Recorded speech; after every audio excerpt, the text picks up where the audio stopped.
Hello, this is Reverend J.L. Franklin, President of the Southwest Louisiana Community Coalition for Action.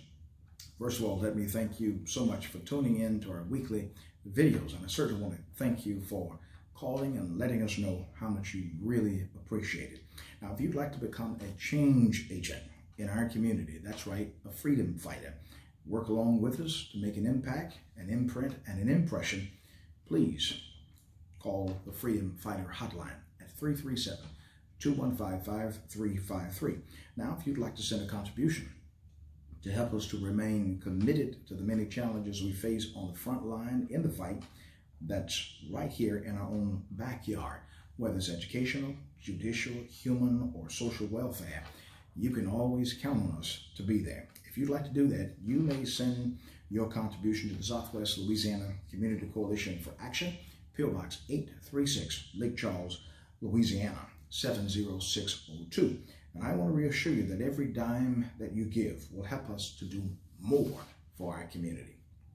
Now I want to get right into it and not keep you long, because we realize your time is valuable and we sincerely appreciate it. So today, however, the President's viewpoint is entitled Term Limits in Louisiana and Locally. That's right, term limits here in Louisiana and locally. Now, let me first of all begin.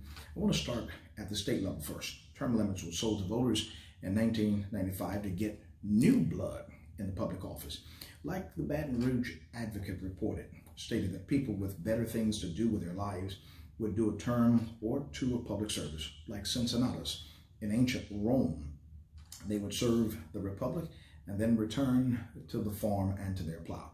Another reason for term limits simply was the fear of politicians getting drunk on power.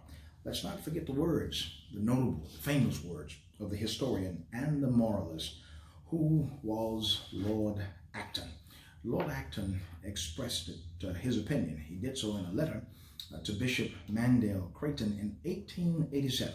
He said these notable words: power tends to corrupt, and absolute power corrupts absolutely. Now, our governor and our lieutenant governor, they can only serve 2 4-year terms. And many of both houses of the legislature, they serve a 4-year term with term limits of 3 terms. That's total 12 years. Now, they can switch houses and serve another 12 years.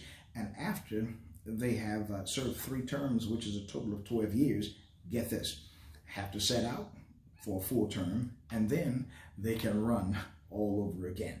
Term limits were passed by the state voters. It was in a constitutional referendum, as I said, in 1995, and subsequently it was added to the Constitution of Louisiana. Now get this, in 2008, there was an amendment to the state of Louisiana Constitution.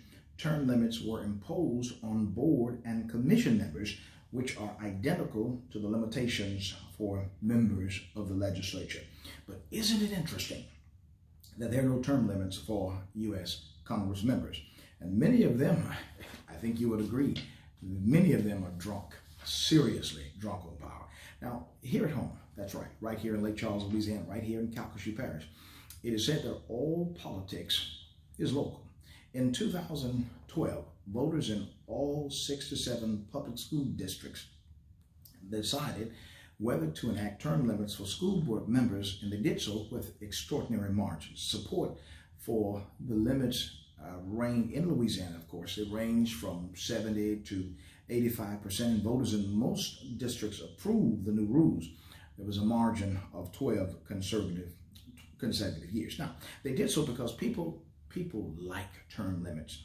Abuse is when people, they stay too long, and it has been said that they start acting like little kings and queens. They're so entrenched. And so Lord Acton in 1887, he said these words: power tends to corrupt, and absolute power corrupts absolutely. Now, we have state term limits on all 15 local school board members. But here's the bad news.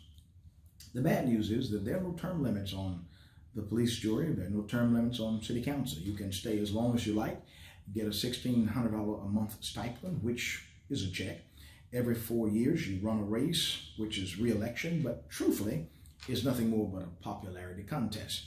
And if you are the incumbent, it's hard to beat you because it's a popularity contest. And if you're making news, kissing babies, and cutting ribbons, then it's not your policies that you've established for your community, because you really don't have anything to show that you've done anything or very little. So it's not policy that keeps you in office, but it's popularity. So it's time out for that.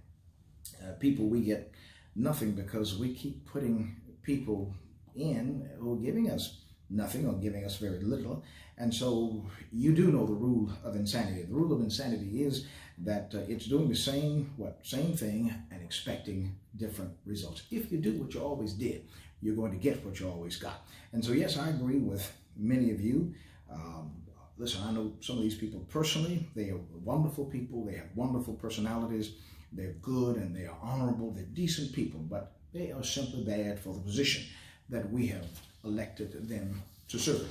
Some of them, they go to make deals for themselves and jobs for family members. They can't stand with you because they have forgotten and they've fallen for everything. They go along to get along, and we get nothing. They are drunk on power.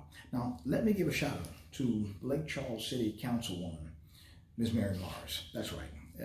And here's why we're giving Ms. Mary Mars a shout out. In 2017, just 2 years ago, Councilwoman Mary Mars, she sponsored an ordinance that would allow voters to impose term limits on city council members and on the mayor.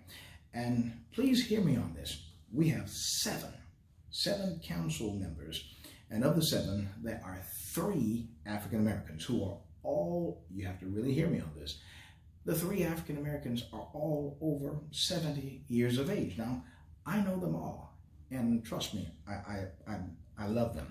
But Councilwoman Mary Mars, she was the only member to vote in favor of the term limits. The other 6 opposed it. Now, I really have to back up so you can hear this. We have 3 black city council members. All 3 of them are over the age of 70. If my math is correct, that's 210 years total.